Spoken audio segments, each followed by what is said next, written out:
श्रद्धा मम ते मते स्मृतिरपि त्वय्यर्चनं चापि ते हस्तावञ्जलये कथा श्रुतिरतः कर्णोक्षिसम्प्रेक्ष्यते सुस्तत्यां व्यसनं शिरोनतिपरं सेवीदृशीयेन ते तेजस्वी सुजनोऽहमेव सुकृती तेनैव तेजः पते।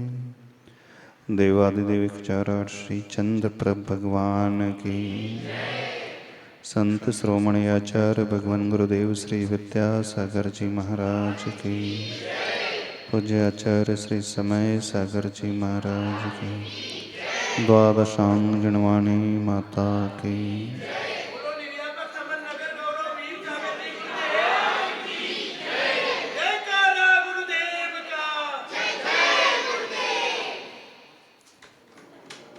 जब जब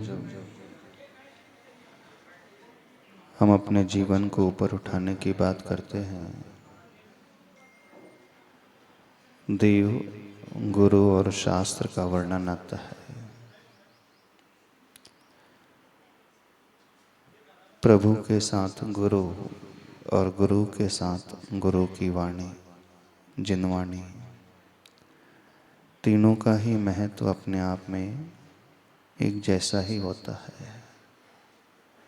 यदि हमें एक को भी कम करते हैं तो जीवन में हम अच्छे से आगे नहीं बढ़ सकते।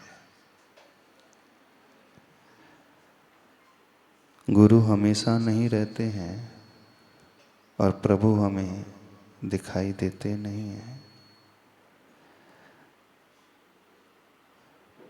लेकिन गुरु की वाणी, जिनवाणी, जिससे हमारा ज्ञान का विस्तार होता है, शास्त्र के रूप में हमें मिलती ही रहती है। यदि शास्त्र ना हो, जिनवाणी ना हो, जिसे सरस्वती कहा जाता है, तो हम अपने आप को कभी अच्छे से ऊपर उठा नहीं सकते।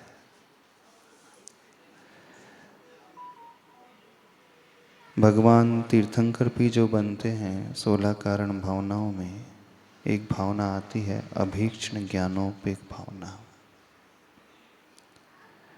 अभीक्ष्ण ज्ञानोपयोग भावना वो कहलाती है जो निरंतर ज्ञान में लीन रहे। और ज्ञान क्या कहलाता है जानते हो? ज्ञान किसे कहा जाता है? ज्ञान की परिभाषा पता है आप लोगों को? नहीं पता? नहीं जानते? आप लोगों ने ज्ञान का अर्थ समझा है किसी विषय को पढ़ लेना, शास्त्र को पढ़ लेना, रट लेना, याद कर लेना, कंठस्थ कर लेना, इतना ही ज्ञान से आप समझते हैं। इससे अधिक आप ज्ञान को समझते ही नहीं, मानते ही नहीं। पर ज्ञान की जो परिभाषा होती है, ज्ञान का जो फल होता है, उसे स्वाध्याय के रूप में भी कहा जाता है। जहाँ व्यक्ति शास्त्र पढ़ करके स्वयं का अध्ययन करता है, वह ज्ञान अथवा स्वाध्याय कहलाता है। पुस्तक पढ़ करके, किताबों को पढ़ करके, जिनवाणी पढ़ करके जब हम अपने आप तक पहुँचते हैं, अपने आप तक पहुँचने का अर्थ अपने आप को जब हम जान लेते हैं, अपने आप को हम पहचान लेते हैं। और अपने आप को जानने पहचानने का अर्थ यह है कि जब हम उस सुख को पा लेते हैं, और सुख की प्राप्ति ज्ञान के माध्यम से ही होती है। ज्ञान समान न आन जगत में सुख को कारण। ज्ञान के समान सुख का कारण संसार में और कुछ भी नहीं होता है। आपके पास हीरे की कणिका हो और उसका ज्ञान आपको ना हो तो आप ऐसे ही चमकीला पत्थर मान करके रखे रहोगे और हमेशा गरीब बन करके रहोगे। लेकिन जैसे ही पता चल जाता है ये पत्थर चमकीला सामान्य नहीं है, बड़ा कीमती है, तो वैसे ही भाव एकदम बदल जाते हैं। जो व्यक्ति दीनता के भाव में था, कॉम्प्लेक्स के भाव में था, ज्ञान होते ही अब उसका दीनता का भाव दूर हो जाता है और एक स्वाभिमान उसके भीतर जागृत होने लगता है। तो ये खुशी कहाँ से मिली? थोड़ी सी इसकी विसल कम कर दो, सिटी कम कर दो, माइक वाले जो है ना, विसल कम कर दो। ये खुशी हमें कहाँ से मिली? ज्ञान प्राप्त होने से। यदि ज्ञान है तो सब कुछ है। विद्वान सर्वत्र पूज्यते, विद्वान की हर जगह पूजा होती है। जहाँ ज्ञान आ जाता है वहीं व्यक्ति के भीतर विनय का भाव आता है। विद्या ददाति विनयम, सूक्ति है।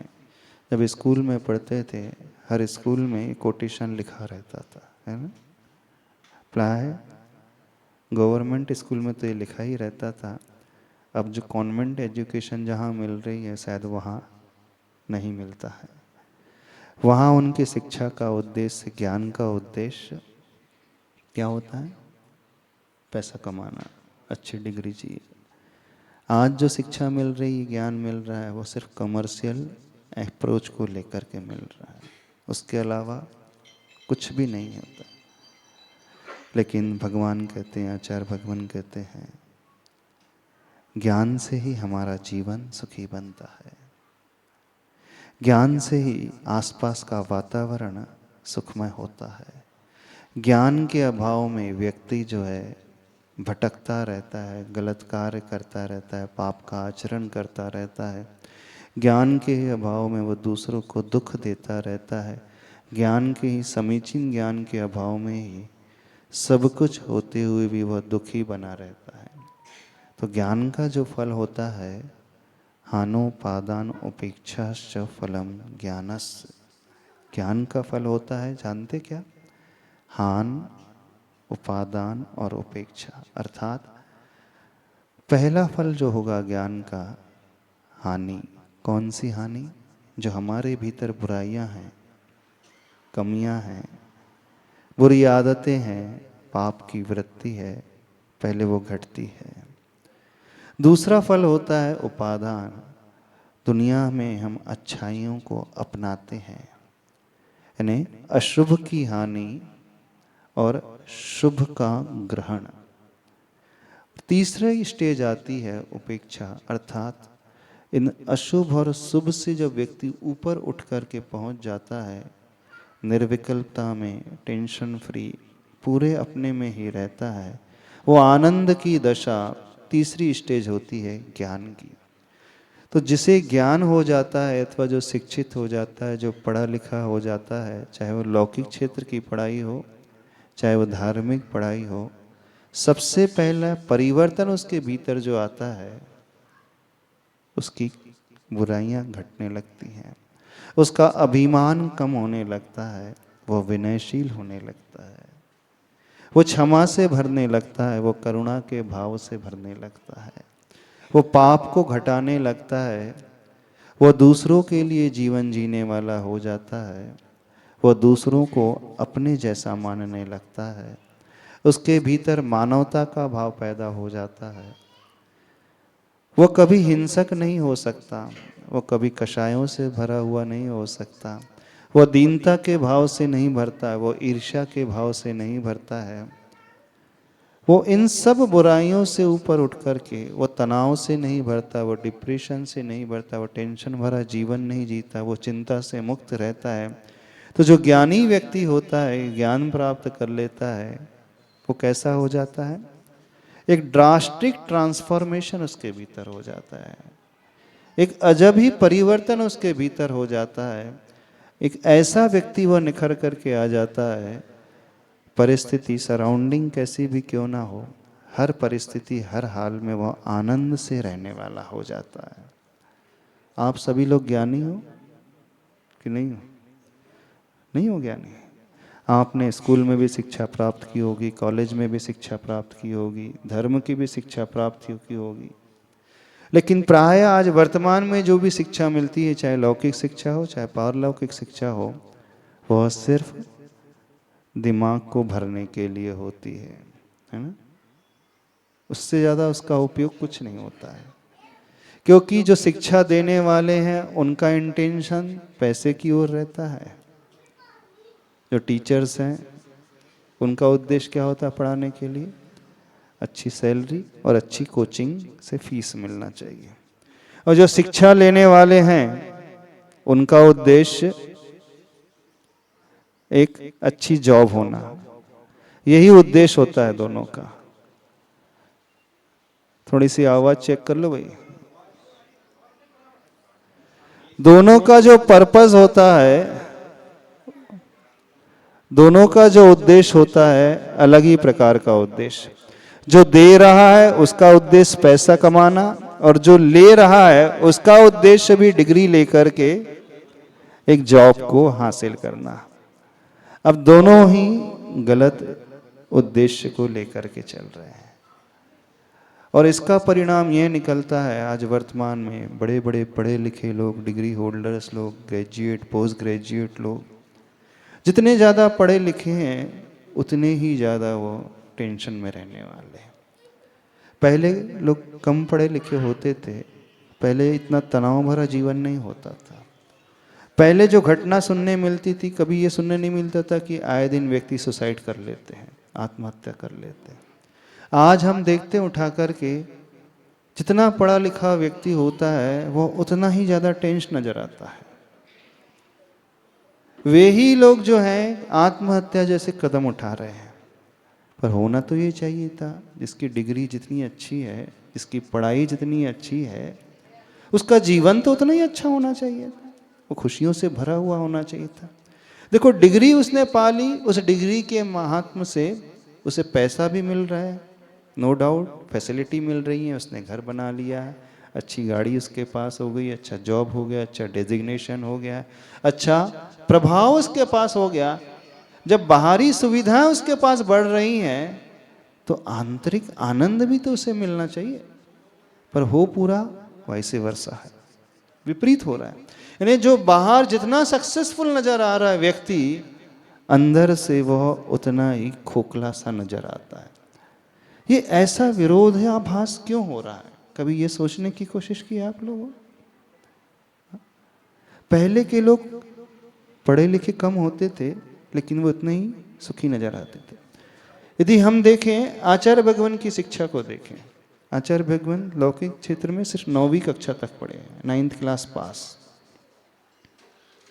अब जो 9th क्लास पास थे, उन्हीं के चरणों में engineers, doctors, lawyers, CA, graduate, IAS officer, बड़े बड़े आईपीएस ऑफिसर्स, लीडर, नेता, राजनेता, इंडस्ट्रियलिस्ट, बिजनेसमैन, उनके चरणों में क्यों झुके रहते थे? जबकि वो ज़्यादा पढ़े लिखे तो नहीं थे। और एक पढ़ा लिखा जो टीचर है, डॉक्टरेट डिग्री होल्डर है, वो उनके चरणों में जाकर के कुछ तलाश करता था, शिकायत करता था, मैं ज़िंदगी में आनंद चाहता हूँ, सुख चाहता हूँ, लेकिन मुझे कहीं नहीं मिल रहा है, मैं आपसे उस रास्ते को पूछना चाहता हूँ। तो कहीं ना कहीं एक बहुत बड़ा लूप होल है आज के शिक्षा तंत्र में, उसे हमें समझना होगा। क्योंकि जब हम बाहरी डिग्री को देखते हैं तो बाहर में सब कुछ उसने हासिल कर दिया। आज का विद्यार्थी सब कुछ पा लेता है। आज के विद्यार्थी जितने पढ़े लिखे हैं, पहले इतने कोई पढ़े लिखे नहीं होते थे। आप अपने दादाजी को उठा करके देखो, पिताजी को उठा करके देखो। क्यों भंवरलाल जी, आपकी पढ़ाई कहाँ तक हुई है? 12th तक। भंवरलाल जी की पढ़ाई 12th तक है, लेकिन अरबों की स्टेट उनके पास है ना? है कि नहीं? जो 12th पास है उनके पास कई सीएस काम कर रहे होंगे। ऐसा क्यों? चौधरी जी, आपकी पढ़ाई कहाँ तक है? 4th क्लास तक, 5वीं क्लास तक। लेकिन आप एक मंदिर को मैनेज कर रहे हो, एक होटल को मैनेज कर रहे हो, एक बड़े बिजनेस को मैनेज कर रहे हो रहा है कि नहीं? जो एमबीए डिग्री होल्डर है वो उनके होटल में जॉब कर रहे हैं। हो रहा है क्यों? ऐसा क्यों हो रहा है? तो कहीं ना कहीं एक बहुत बड़ा ड्रॉबैक है कि जो आधुनिक शिक्षा पद्धति को लेकर के हमें समझना होगा कि जब पढ़ने से ही, ज्ञान प्राप्त करने से सब कुछ मिलना होता तो क्यों ऐसा विरोधाभास नजर आ रहा है। अब आप कह सकते हो कि जो एमबीएज हैं, इंजीनियर जिन्हें नौकरी नहीं मिल रही है तो वो अंदर से टैलेंटेड ही नहीं रहते होंगे। हम उन आईआईटियंस की बात कर रहे हैं, कई आईआईटियंस जिन्हें सुसाइड भी कर ली है, कई आईआईटियंस जो डिप्रेशन के कगार में पहुंच गए हैं। ऐसा क्यों? अब दुनिया की दृष्टि में वो रोल मॉडल है, क्योंकि आईआईटी से पास आउट होना हर स्टूडेंट का, अच्छे स्टूडेंट का सपना होता है। उसका एक ही ख्वाब होता है कि मुझे आईआईटी में एडमिशन मिल जाए। वो रोल मॉडल किसे चुन रहा है? आईआईटियंस को, जिसने नीट क्वालिफाई कर ली है, अच्छी गवर्नमेंट मेडिकल कॉलेज से एमबीबीएस डिग्री पा ली है। वे स्टूडेंट्स आज की स्टूडेंट्स के रोल मॉडल्स होते हैं। अब जो रोल मॉडल है वही व्यक्ति इतना दुखी है, तो ऐसा क्यों है? हमें समझना पड़ेगा, कारण जानना पड़ेगा कि कहीं ना कहीं बहुत बड़ी कमी अवश्य है, और उसे समझे बिना आज एक होड़ लगी है, एक बहुत बड़ी दौड़ लगी है कि हमें भी उस कॉलेज में एडमिशन चाहिए। हम निषेध नहीं कर रहे डिग्री का, बिल्कुल नहीं कर रहे। डिग्री होल्डर होना अच्छा है, अच्छी डिग्री होना अच्छी बात है, पर जो हमने मान लिया है कि जब तक अच्छी कॉलेज से अच्छी डिग्री नहीं होगी तब तक हम अच्छे सक्सेसफुल पर्सन नहीं बन सकते, एक अच्छे लीडर नहीं बन सकते, एक अमीर आदमी नहीं बन सकते, एक सुखी इंसान नहीं बन सकते, ये सोच बिल्कुल सही नहीं है। और इससे ठीक विपरीत जो एक एवरेज पर्सन होता है, जो स्कूल में एवरेज तरीके से परफॉर्म करता है, सेकंड क्लास में 60% भी ला लेता है, वो कई क्षेत्र में कई जगह आगे बढ़ जाता है। हमने ऐसे कई एग्जाम्पल देखे हैं, कई नजर आ रहे हैं, जो अपने स्कूल और कॉलेज लाइफ में हमेशा टॉप करते थे लेकिन रियल लाइफ में वो टॉप मोस्ट पोजीशन में नहीं आ पाए। एक्सेप्शन इसमें भी है, ऐसा नहीं कर रहे हैं। और जो कॉलेज लाइफ में एकदम मिडिल क्लास के थे, जिनका एवरेज माइंडसेट रहता था, वे अपनी रियल लाइफ में बहुत ज़्यादा प्रोग्रेस कर गए। ऐसा क्यों हुआ? तो कहीं ना कहीं एक बहुत बड़ी कमी है, उस कमी को हमें समझने की कोशिश करना है, क्योंकि ज्ञान का सीधा जो फल आता है सुख, ज्ञान का सीधा फल है आनंद, ज्ञान का सीधा फल है सुविधाएं, ज्ञान का सीधा फल है मटेरियलिस्टिक सारी की सारी फैसिलिटीज, पैसा, सब कुछ मिलेगा। विद्वान सर्वत्र पूज्यते कहा जाता है, जो विद्वान होता है, ज्ञानी होता है, उसकी पूजा दुनिया में हर जगह होती है। लेकिन आज वर्तमान में लिटरेसी रेट बहुत बड़ा है इंडिया में, भारत देश में बहुत बड़ा है, लेकिन अनएम्प्लॉयमेंट भी उतना ही ज़्यादा बड़ा है। पहले इतना ज़्यादा रेट नहीं था, पढ़ाई का स्तर इतना ज़्यादा नहीं था।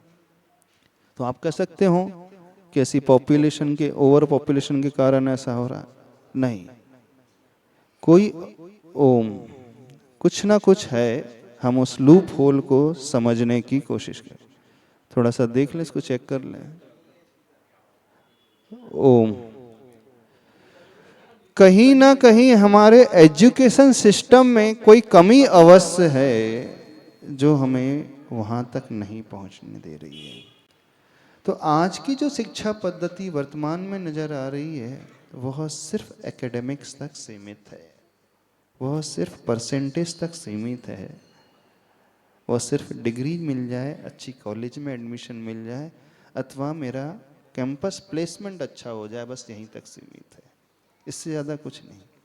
हाँ, डिग्री आपको एक जॉब दे सकती है, डिग्री आपको एक अच्छा पैकेज दे सकती है, लेकिन डिग्री आपको एक अच्छा इंसान बना दे, नॉट नेसेसरी है, जरूरी नहीं है। तो क्या कोई ऐसा भी रास्ता है जहां आपको डिग्री भी मिले, जहां आपको अच्छी जॉब भी मिले, जहां आपको पैसा भी मिले, सुविधाएं भी मिले, और सबसे बड़ी बात इन सब के साथ मोस्ट इम्पॉर्टेंट आपको एक हैप्पी लाइफ भी मिले, एक अच्छा जीवन भी मिले, सुखी जीवन, टेंशन फ्री जीवन? एक ऐसा जीवन जो सिर्फ व्यक्ति अपने लिए नहीं जीता है, बल्कि अपने साथ साथ सबके बारे में सोचने वाला होता है। हाँ, ऐसा है। जब हम पुरानी अपनी प्राचीन शिक्षा पद्धति को देखते हैं, भारतीय शिक्षा पद्धति, जो राजकुमार थे, बड़े बड़े लोग थे, गुरुकुल जाते थे, वहाँ से लौट कर आते थे तो एक ऑलराउंड पर्सनैलिटी बन कर के लौट कर आते थे। उन्हें गणित का ज्ञान होता था, ज्योतिष का ज्ञान होता था, आयुर्वेद का ज्ञान होता था, शस्त्र का ज्ञान होता था, शास्त्र का ज्ञान होता था, विज्ञान का ज्ञान होता था, घर का ज्ञान होता था। यानी वो बहुत अच्छे से अपनी लाइफ को मैनेजमेंट कर सकते थे। आज कॉलेज में मैनेजमेंट की डिग्री तो मिल रही है, वे जो डिग्री होल्डर हैं एक कंपनी को तो बहुत अच्छे मैनेज कर लेते हैं, लेकिन जो एक कंपनी को मैनेज कर पाते हैं, कई बार वो अपने घर को ही मैनेज नहीं कर पाते। हमने ऐसे भी लोग देखे, ऐसे मैनेजर्स देखे हैं, उन्होंने जिस कंपनी को ज्वाइन किया, ज्वाइन करने के बाद कंपनी का ग्राफ बहुत शूट अप हुआ, बहुत ग्रोथ अच्छी हुई, लेकिन उनकी पर्सनल लाइफ खोखली है। अब फिर से एक बात समझ में आती, जो हजारों को लाखों को अच्छे से मैनेज कर पाता है, वो अपने घर में 4 को अच्छे से क्यों नहीं मैनेज कर पा रहा? घर में 4 ही तो मेंबर है, 5 होंगे, 6 होंगे, इससे ज्यादा क्या मेंबर होंगे? जो हजारों को मैनेज अच्छे से कर लेता है, उसके निर्देशन में कंपनी का टर्नओवर बढ़ता है, बैलेंस शीट बहुत अच्छी निखर करके आ जाती है, लेकिन उसी का घर अधूरा सा क्यों रहता है? तो एक बात निकल करके आती है, हमने दुनिया को तो जान लिया, लेकिन अपने आप को नहीं जान पाए। तो जो अपने से शुरुआत करता है, जिंदगी वहीं से सुधरती है। जिंदगी में उसने बहुत बड़ी बात कर ली, जिसने अपने से मुलाकात कर ली। जो अपने से मुलाकात करना सीख लेता है, जो अपने को पहचानना सीख लेता है कि मुझे जीवन में क्या करना है, मुझे जीवन में कैसे सुखी रहना है और सराउंडिंग में सुख कैसे देना है, विशेषकर अपनी फैमिली को, परिवार को, अपने समाज को, अपने राष्ट्र को, तो वो जड़ है, वो नींव है। प्राय क्या होता है, व्यक्ति जड़ को छोड़ करके सिर्फ फूल पत्ती को ही सींचता रहता है, उसी को पानी देता है, उसी की सुंदरता में, उसी की कटाई छटाई में लगा रहता है। लेकिन जो जड़ को भूल जाता है, वो बाहर से वृक्ष को कितना भी सहलाए, कितना भी सुंदर बनाए, एक दिन वो वृक्ष अंदर से खोखला हो जाएगा, सूख जाएगा। तो होना ये चाहिए, हम जड़ को सींचना सीखें, और जड़ को जो सींचना सीख लेता है, फूल पत्ती फल सुंदरता अपने आप आ जाते हैं।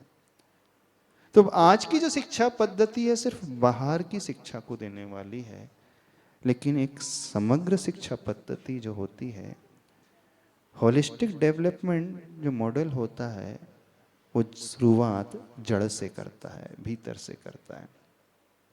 यानी हम अपने आप को ऊपर उठाना सीखें, हम क्या चाहते हैं, हमारा इंटरेस्ट किस में क्षेत्र में है, हमारी लाइकिंग क्या है, हमारी हॉबीज क्या है, हम दुनिया में कैसा रहना चाहते हैं। जो व्यक्ति इसे समझ लेता है, फिर उसके बाद वो जिस क्षेत्र में जाएगा वो हमेशा सेटिस्फाइड रहेगा।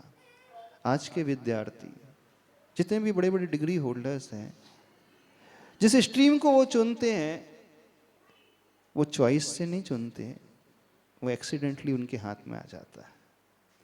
जब कोई ऑप्शन नहीं रहता है, इस कारण वो इंजीनियर में चले जाते हैं, मैकेनिकल इंजीनियर बन जाते हैं, केमिकल इंजीनियर बन जाते हैं, कंप्यूटर इंजीनियर बन जाते हैं।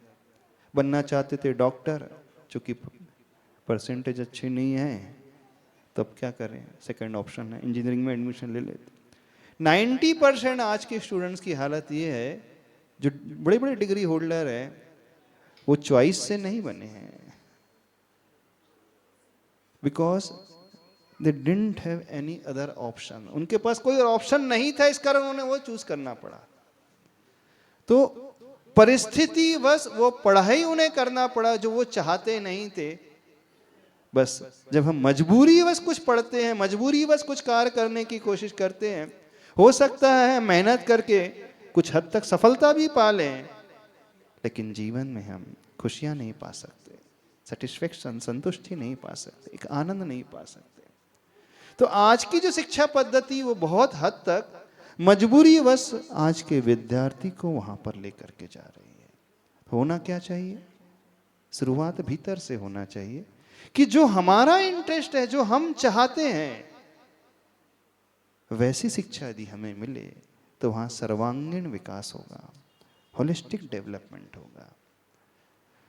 बस इसी बात को आचार्य भगवान हमेशा कहते थे और इसी बात को लेकर के आचार्य भगवान ने प्रतिभा स्थली के लिए आशीर्वाद दिया था। जो बच्चियों की शिक्षा पद्धति, वहां चरित्र के निर्माण की बात है, आत्मा के निर्माण की बात है, संतुष्टि भरे जीवन के निर्माण की बात है, करुणा का भाव, धर्म का भाव, संस्कार का भाव, एक दूसरे को लेकर के चलने का भाव। तो उसी उद्देश्य को ध्यान में रखते हुए जो भावना आचार्य भगवान की थी, यदि हम प्रारंभिक दशा से आने वाली पीढ़ी को संस्कार देना शुरू कर दें तो भविष्य में जो एक नागरिक बनकर के निकलेगा वह व्यक्ति अपने आप में एक अलग ही प्रकार का नागरिक बनकर के निकलेगा। बाहर से भी वो सफल रहेगा और भीतर से भी वो सफल रहेगा। आज की शिक्षक पद्धति सिर्फ उसे कॉग्निटिव डेवलपमेंट का मॉडल देती है, अर्थात कॉग्निटिव डेवलपमेंट मीन्स बौद्धिक विकास, मानसिक बौद्धिक विकास, उससे ज़्यादा कुछ नहीं। लेकिन जो होना क्या चाहिए, हमारा सर्वांगीण विकास होना चाहिए, शारीरिक विकास, मानसिक विकास, बौद्धिक विकास, आत्मिक विकास, सामाजिक विकास, अंदर जो हमारी क्यूरियोसिटी है, हम जो जानना चाहते हैं, जो हमारा इंटरेस्ट है, क्या हम उस फील्ड में आगे बढ़ रहे हैं कि नहीं। तो ये होलिस्टिक डेवलपमेंट मॉडल जो है सब प्रकार का विकास देता है, मात्र ज्ञान का ही विकास, बुद्धि का ही विकास नहीं, हमारी चेतना का विकास भी देता है, आत्मा का भी विकास की बात करता है और धार्मिक विकास की भी बात करता है। सबसे पहले परिवार को साथ लेकर के, उस उद्देश्य को साथ लेकर के कि हमारा जीवन सिर्फ हमारे लिए नहीं, पैसे के लिए नहीं, डिग्री के लिए नहीं, बल्कि सबके लिए हो। जो व्यक्ति अपने आप को और अपने वालों को खुश नहीं रख सकता, वो सारी दुनिया को क्या खुश रख पाएगा। प्राय दिया तले अंधेरा हो जाता है। हम दुनिया की खुशियों की बात करते, दुनिया को अच्छा बनाने की बात करते हैं, लेकिन स्वयं को ही अच्छा नहीं बना पाते हैं। तो हमारी बात समझ में आ रही है? नहीं समझ में आ रही? तो उसी उद्देश्य को ध्यान में रखते हुए यहाँ पर विद्या शिशु कुंज एक वह तरीका जहाँ बच्चा सब कुछ सीखेगा। कुछ लोग प्रश्न करते हैं अन्य स्कूल से इस स्कूल में क्या डिफरेंस रहेगा। यहाँ अप्रोच ही डिफरेंट रहेगा, डिफरेंट पॉइंट ऑफ व्यू ही रहेगा, क्योंकि जब तक हमारा नजरिया सही नहीं होता है हमें दुनिया कभी अच्छी नजर नहीं आती है। नजरिया बदलते ही नजारा बदला हुआ नजर आता होता है। दृष्टि बदलते ही सारी सृष्टि जो है बदली बदली नजर आती है। हम संसार को नहीं बदल पाएंगे, संसार में रहने वाले सारे लोगों को कभी नहीं बदल सकते। हम तो छोड़ दें, तीर्थंकर भगवान भी आ जाए ना, संसार को नहीं बदल सकते, सारे लोगों को नहीं बदल सकते। यदि बदलना होता तो संसार में एक भी पापी नजर नहीं आता, चाहे आदिनाथ भगवान हो, चाहे राम हो, चाहे कोई भी हो, महावीर हो, चाहे अन्य दर्शनकार के जो भगवान है, कोई भी क्यों ना हो, जो ये कहते थे कि हमने दुनिया को बनाया है, हम तो सृष्टि को सुखी बना सकते हैं, क्यों नहीं सारे संसार से पापी नष्ट हो गए, आतंकवादी नष्ट हो गए, हिंसा नष्ट हो गई, क्यों नहीं हुई, पाप नष्ट हो, क्यों नहीं हो। नहीं, हम संसार को, संसारियों को पूरा कभी बदल ही नहीं सकते। शुरुआत हमें दूसरों को बदलने से नहीं, स्वयं को बदलने से करनी होगी। और जब व्यक्ति स्वयं को बदलने की शुरुआत कर देता है तो स्वयं को बदलते ही वही परिस्थितियां उसे अच्छी भी लगने लगती है, देखना। और जब तक हमारी दृष्टि नहीं बदलती है वो परिस्थिति हमें कभी अच्छी प्रतीत नहीं होती है, और हम हैं कि हमेशा दूसरों पर दोषारोपण करते हैं। जब भी जीवन में कोई विकल्प का कार्य हो जाता है, कुछ ऐसा घटनाक्रम घटित हो जाता है, हमारे साथ कुछ प्रतिकूल हो जाता है, तो आप किसे दोष देते हो? उसने अच्छे से काम नहीं किया। चौधरी जी, ये होता है कि नहीं? उसे ढंग से काम करना चाहिए था, वही काम बिगाड़ते रहता है, उसे इतना भी नहीं समझता। पर होना क्या चाहिए? हम दूसरों को दोष देने के बजाय स्वयं की ओर झांकना सीखें, कहीं ऐसा तो नहीं कमी हमारे भीतर है। हमारी बात समझ रही है? समझ में आ रही नहीं आ रही? तो यहां जो होगा अप्रोच स्वयं को देखने का होगा। स्वयं को देखने का अभिप्राय, हमारी अंदर से चाहत क्या है, हमारा स्वयं का पोटेंशियल क्या है, हमारी क्षमता क्या है, हम अंदर से क्या क्या कर सकते हैं, फिर उसके अनुरूप बाहरी वातावरण बनाया जाएगा। समझना? तो जो शिक्षा किताबों वाली तो मिलेगी, ज्ञान तो मिलेगा, लेकिन सबसे बड़ा जो डिफरेंस रहेगा इसमें, प्रैक्टिकल ओरिएंटेड शिक्षा, यानी प्रायोगिक शिक्षा, एक्टिविटी बेस्ड लर्निंग, यानी किसी एक्टिविटी को लेकर के उस विषय का ज्ञान दिया जाएगा। आपने देखा होगा जितने भी पुराने लोग हैं, दादा वगैरह, उनकी सोचने की शक्ति बड़ी अजब प्रकार की रहती है। भले ही बाहर से वो पढ़े लिखे ना हो, लेकिन उनकी सोचने का जो थॉट प्रोसेस होता है बड़ा शार्प होता है कि नहीं चौधरी जी? जो आप सोच लेते होंगे आपका बेटा नहीं सोच पाता, देख लेना। सही बता रहे हैं।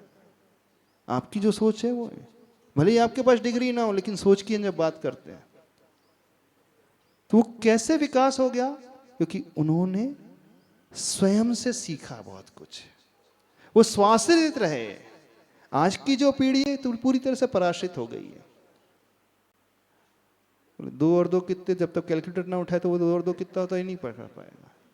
और आप लोगों ने 2 का नहीं 2.5 का भी पढ़ा होगा, है ना? आधा, पौआ, पौन, ढाई, सवा, डेढ़। आज आपको पूरा गणित करना है, हिसाब लगाना है, तो मानसिक हिसाब लगा लोगे। आज की पीढ़ी बिना कैलकुलेटर के जोड़ नहीं पाएगी। आप गुणा भी कर लोगे, भाग भी दे लोगे, सब कुछ कर लोगे। यानी वहां जो सीखा गया था स्वाश्रित, आज की जो जनरेशन है टोटली पराश्रित होते चले जा रही है, मशीन लर्निंग में आते चले जा रही है।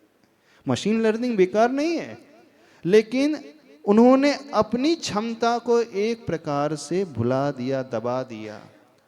तो यहां पर जो होगा स्वयं की क्षमता का विकास होगा। आचार्य भगवान भले ही 9th पास थे, लेकिन आचार्य भगवान की दृष्टि बहुत विस्तृत थी। आचार्य भगवान ने शास्त्र ज्यादा नहीं पढ़े, लेकिन आचार्य भगवान ने हर शास्त्र को पढ़ने की कला सीख ली थी कि सोच कैसी होना चाहिए ताकि हम शास्त्र की गहराई में पहुंच जाएं। तो होलिस्टिक डेवलपमेंट में क्या होता है, समग्र विकास में वह कला विकसित की जाती कि आप किसी भी क्षेत्र में जाओ उसकी डीप तक पहुंच ही जाओगे। जैसे मास्टर की होती है ना, मास्टर की किसी भी ताले में लग जाती है। तो एक बार व्यक्ति की वो सोच आ गई तो वो सोच विकसित होते हुए कहीं पे भी चला जाए, खाली हाथ भी जाए तो वो एम्पायर खड़ा कर सकता है, क्योंकि उसके पास टैलेंट है। उसे मालूम है क्या करने से क्या मिलेगा। पैसा नहीं है पर सब कुछ कर लेता, अपने हाथ पे अपने बल पे खड़े कर लेता है। आज जो है सारे के सारे बच्चे जो है पराश्रित हो गए। उनकी दृष्टि जब तक नौकरी ना मिले तो उनका जीवन नहीं। पर जहाँ समग्र विकास की बात होती है वहाँ नौकरी पेशा लोग नहीं, वहाँ लीडर की बात होती है, नेता को डेवलप करने की बात है, नेतृत्व क्षमता को विकसित करने की बात है। हम क्यों दूसरों के आगे काम करें जब हम स्वयं लीडर हो सकते हैं? हम तो काम देने वाले बने ना, सर्विस प्रोवाइडर बने, दूसरों को सर्विस दें। तो यहाँ जो विकसित होता है व्यक्ति, सर्वांगीण रूप से विकसित होता है, उस क्षमता का विकास जो उसके भीतर होती है। क्षमता सबके भीतर होती है, कोई भी यहाँ पोटेंशियल से रहित नहीं होता है। अरे हर आत्मा में परमात्मा बनने की शक्ति है, लेकिन परेशानी क्या आ जाती है, हर व्यक्ति अपने आप को इतना दीनहीन मान लेता है कि मुझ में तो कुछ है ही नहीं, मैं तो कुछ कर ही नहीं सकता हूँ, मुझे बहुत डर लगता है। अधिकांश लोगों की धारणा है कोई भी काम करने पहले उन्हें डर लगेगा कहीं मैं फेल ना हो जाऊं। यानी एक डर उनके भीतर, एक निगेटिव बात उनके भीतर पहले घर कर जाती है, लेकिन जिसका सर्वांगीण विकास हो जाता है उसके भीतर निगेटिविटी नहीं आती है, एक पॉजिटिविटी आती है। और वो पॉजिटिविटी डेवलप कैसे होती है? जब हम उस प्रकार के टीचर्स, फैसिलिटेटर्स जो होते हैं, और सबसे ज़्यादा जो होते हैं जब पेरेंट्स का इन्वॉल्वमेंट होता है। एक बच्चा जो अपने घर में माता पिता से सीख सकता है, वो स्कूल में जाकर के टीचर से कभी नहीं सीख सकता। तो यहाँ जो मॉडल होगा वहाँ टीचर का इन्वॉल्वमेंट के साथ साथ पेरेंट्स का भी इन्वॉल्वमेंट होगा, क्योंकि बच्चे की आत्मीयता शुरुआत में नर्सरी से पेरेंट्स से ही रहती है, प्राइमरी तक बहुत ज़्यादा पेरेंट्स से ही रहती है। तो यहाँ पर जो भी रहेंगे वो पेरेंट्स का भी इन्वॉल्वमेंट रहेगा, और जो टीचर्स रहेंगे वो एज ए पेरेंट उन्हें ट्रीट करेंगे, और उन पेरेंट्स को भी बताया जाएगा कि आपको अपने बच्चों की पेरेंटिंग कैसे करना है। यानी जो माता पिता अपने बच्चों की पेरेंटिंग अच्छे करने लगते हैं तो वो बच्चे बहुत आगे निकल जाते हैं। बच्चे वे नहीं निकल पाते जिनकी पेरेंटिंग ढंग से नहीं होती है। तो हाँ, एक प्रकार से सही पेरेंटिंग भी सिखाई जाएगी, काउंसलिंग भी सिखाई जाएगी। जब तक हर बच्चे को इंडिविजुअल तरीके से काउंसलिंग न की जाए वो आगे नहीं बढ़ सकता। तो यहाँ पर कुछ प्रकार के काउंसलर्स भी रहेंगे, साइकोलॉजिस्ट भी रहेंगे, और बच्चे की क्षमता कितनी है और उसका इंटरेस्ट किस क्षेत्र में है उसके अनुरूप उसका सब्जेक्ट सिलेक्शन होगा आगे की क्लासेस में, और वो उस क्षेत्र में जाकर के फिर पढ़ाई करने वाला होगा। हमारी बात समझ में आ रही है कि नहीं? नहीं आ रही? अभी भी कई लोगों को ये समझ में नहीं आ रहा महाराज जी होगा क्या यहाँ पे, अन्य जगह से इसमें क्या अंतर रहेगा? अन्य जगह से इसमें अंतर मूल रूप से सोच का रहेगा, स्वयं को देखने का रहेगा, स्वयं के विकास का रहेगा, स्वाश्रित होने का रहेगा, पराश्रित से ऊपर उठने का होगा, और मूल रूप से जिसका जिस क्षेत्र में इंटरेस्ट रहेगा उस क्षेत्र की ओर वो पढ़ने वाला होगा। तो जितने भी पेरेंट्स हैं, यदि आप चाहते हैं आपके बच्चे एक अच्छा इंसान बन सके, जिनके भीतर संस्कार हो, जिनके भीतर आचरण हो, जिनके भीतर ज्ञान भी हो, शिक्षा भी हो, और जो पापों से दूर रह सके, एक अच्छा जीवन जी सके और स्वाभिमान से भर सके, निडरता निर्भयता जिनके भीतर हो, हर प्रतिकूल परिस्थिति का सामना करने की शक्ति जिनके भीतर आ जाए। हम ये नहीं कह रहे कि प्रतिकूलता उनके जीवन में नहीं आएगी, प्रतिकूलता तो हर एक के जीवन में आती है, लेकिन जब जब प्रतिकूलता उनके जीवन में आ जाएगी तो आएगी तो वो उनका विकास इतना हो जाएगा कि वो उस प्रतिकूलता को बड़ी आसानी से फेस कर पाएंगे, उसका सामना कर पाएंगे। तो ओवरऑल डेवलपमेंट शारीरिक, मानसिक, वाचनिक, सामाजिक, आध्यात्मिक चेतना को लेकर के और एक दूसरे को मिलकर के साथ लेकर के कैसे चलना है, यह पद्धति यहाँ पर सिखाई जाएगी। तो उसी के लिए इसकी बात यहाँ पर रखी गई थी, और बहुत अच्छा कार्य यहाँ सूर्यनगर की समाज ने किया, विशेषकर यहाँ की कमेटी ने, चौधरी जी परिवार, जवाहरलाल जी परिवार, उन्होंने आगे बढ़ कर के शहर से बात रखी कि महाराज जी ये संत निवास से इसकी ओपनिंग की जाएगी, क्योंकि जहाँ गुरुओं के चरण पड़ते हैं उस क्षेत्र की एनर्जी तो अपने आप बढ़ जाती है, और इस क्षेत्र में आकर के जो बच्चे फिर अध्ययन करेंगे तो वे बच्चे भी अपने आप में संस्कारित होंगे, क्योंकि जीवन हमारा द्रव्य, क्षेत्र, काल और भावों के अनुरूप बनता है। तो क्षेत्र का भी उतना ही अधिक इम्पोर्टेंस होता है। जिस क्षेत्र की पॉजिटिव वाइब्रेशंस रहती है वहाँ वो हेल्पिंग हैंड हो जाती है उन बच्चों के विकास के लिए। और विशेषता तो यहाँ पर ये है कि सामने प्रभु का मंदिर भी है, भगवान भी हैं, गुरु का आगमन होता रहता है। तो यहाँ की वाइब्रेशन अपने आप में पॉजिटिविटी को लिए है, और ये नेचर के एकदम करीब हैं, चारों तरफ गार्डन ही गार्डन, पार्क भी हैं, तो सब कुछ, और पीसफुल एनवायरनमेंट है, एकदम शांति भरा वातावरण है। तो जो सुरक्षा बच्चों को चाहिए, जो वातावरण बच्चों को चाहिए, जो एनर्जी बच्चों को चाहिए, जो वाइब्रेशन बच्चों को चाहिए, जो आत्मीयता बच्चों को चाहिए, सब कुछ यहाँ पर मिलेगा।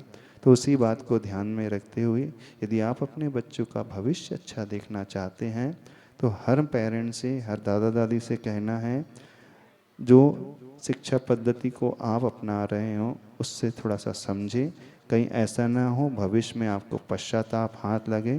तो इस मॉडल को समझें, आकर के देखें, जो भी आपके मन में जिज्ञासा हो सकती, क्यूरियोसिटी होगी, समझें और पूछें, डरे नहीं। और डरने से कुछ नहीं होगा, जो जिज्ञासा सामने रखें और जिज्ञासा शांत होने के पश्चात आपको बहुत अच्छा लगेगा। तो सभी लोग मानस बनाएं, आने वाली उन पीढ़ियों के अच्छे संस्कारित होने के लिए आप क्या कंट्रीब्यूट कर सकते हैं, उसी भावना को रखते हुए बोले संत शिरोमणि आचार्य भगवान गुरुदेव श्री विद्यासागर जी महाराज की